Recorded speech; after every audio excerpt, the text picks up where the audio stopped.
Hello folks, Rob, MaximumRD here. You can consider this one sort of just a bonus video I decided to throw together. And the reason I decided to throw this video together was because I was looking for a specific item and I came across a couple things I thought were interesting. This is one of them. This is just an old button, but says it all, doesn't it? Yeah, it's a bit worn. It's rusting on the opposite side. And the letters are no longer bright white, kind of dingy there, but I'll always keep this button. That's cool. And the other thing, came across 2 issues of Gamefan magazine. Now many of you may have heard of this magazine, although it did not have as long a run or was particularly as famous as, say, something like Electronic Gaming Monthly. But like EGM in its heyday, it was really a gamer's magazine more than some of the other publications. What I liked about it was it had a lot of it was a glossy print magazine, and it had a lot of great illustrations. And when you read through the articles, it was really like, you know, hey, these guys just love games, and these issues are like basically from '95. So at the time, like this particular issue right here, let's see right here, Sony Strikes September 9th. So it was just prior to the PlayStation being released. So there's a lot of previews for the titles that will come out along with the PlayStation, and you can see like a lot of other magazines when you look through their reviews. You know, they had that layout where they'd have 2 or 3 people giving their opinion on it and giving a score to go along with it. But it's interesting reading things. The prominent systems of the day, as I said, the PlayStation was on the verge of coming out. What was already out was, of course, the 32X, the Sega Saturn, the Super Nintendo, 3DO, seemed to be the systems. Oh, the Atari Jaguar and Jaguar CD, and Virtual Boy even. Here's an ad for Virtual Boy, sadly. Here's an interview with Steve Race, president of Sony Computer Entertainment of America. Why he's in bicycle shorts in this shot, I cannot say. It's a little bit more than I would have liked to have seen.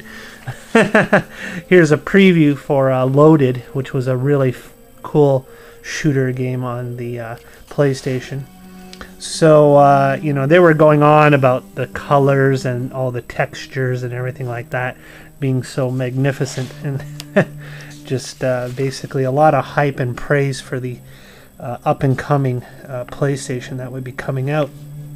And again, like here's an ad for 3DO, and yeah, lots of ads for 3DO, lots of reviews for the games that will be coming out when the PlayStation hits. As you can see, it's a very colorful magazine with lots of pictures, which is, you know, something at least I enjoyed back in the day, feasting my eyes on these games and dreaming of how awesome they will be when they finally come out.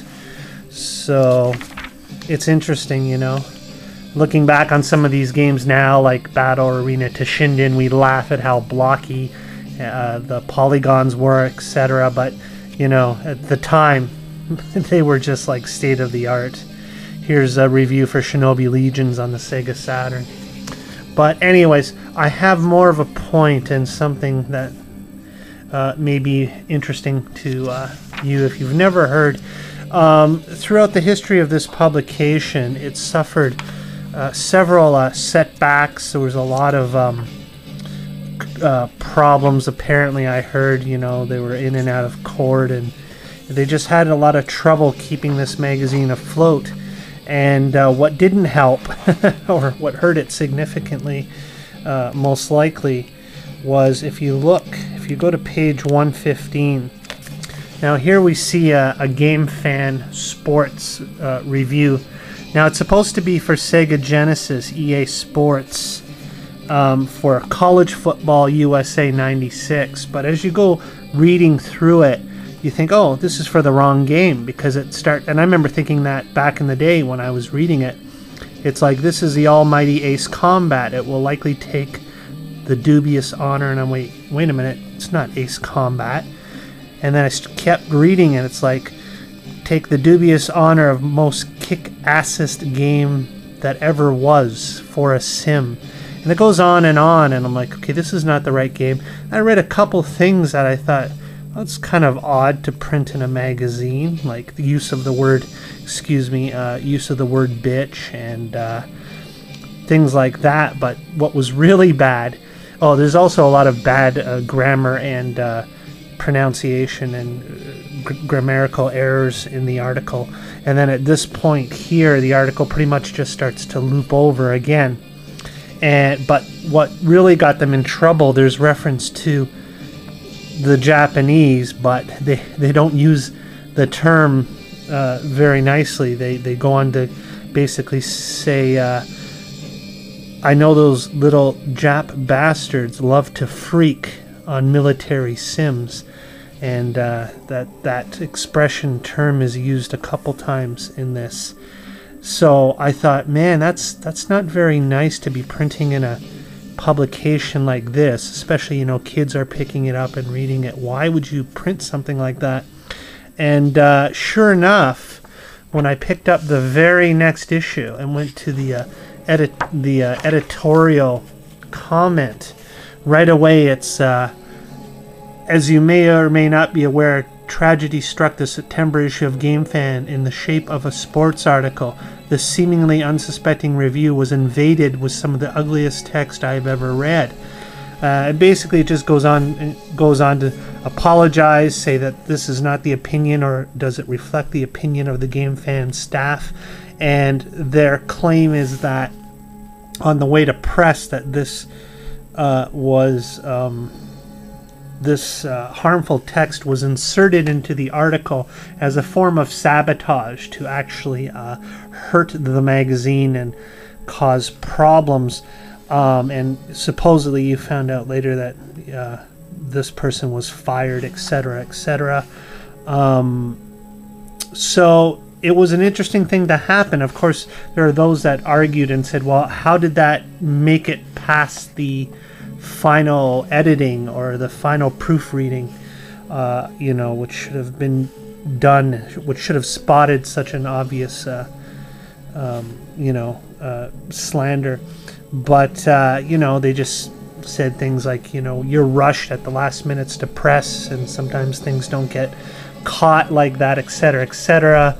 Whereas, me and a lot of other people thought, well, then what's the point of having a final proofreader or editing? I mean, I don't know anything about magazine publication or anything like that, but surely there are means to make sure that this kind of thing doesn't happen. So needless to say, they took a lot of slack for that, and yeah, it was a shameful thing to happen, because it was a magazine that I did enjoy, and it did really hurt the magazine. So there you have it, just a little bit of history on an interesting magazine that had a lot of problems during its publication run, but other than that, was pretty cool. Pretty much a pretty ballsy magazine that told things from a gamer's point of view, with beautiful illustrations and reviews. So that's all I have to say about that. Let me know what you think. If you are a fan of the magazine, if you ever bought it or checked it out, what did you think? Did you read that back in the day? Apparently they did stop a lot of or capture a lot of the magazines at the stands and remove the offending page. But obviously several did reach the public, which is why I have both issues. And that's obviously why I kept both the controversial slander issue here, and then the follow-up one with the apology here, because they kind of go together. But even though that's why I kept them, it was more interesting just going through them and, reading all the reviews and points of view. Like, see, it's Super Nintendo, Genesis, Sega CD, 32X, Saturn, Neo Geo, Jaguar, 3DO PlayStation PCFX. So they covered a lot back in the day. There's a lot of great things to check out. Alright, so I'll leave it at that. Don't want the video to run too long. Don't want to have to cut it into two. And that's it. Read links in the description. Thanks for tuning in. Talk to you later.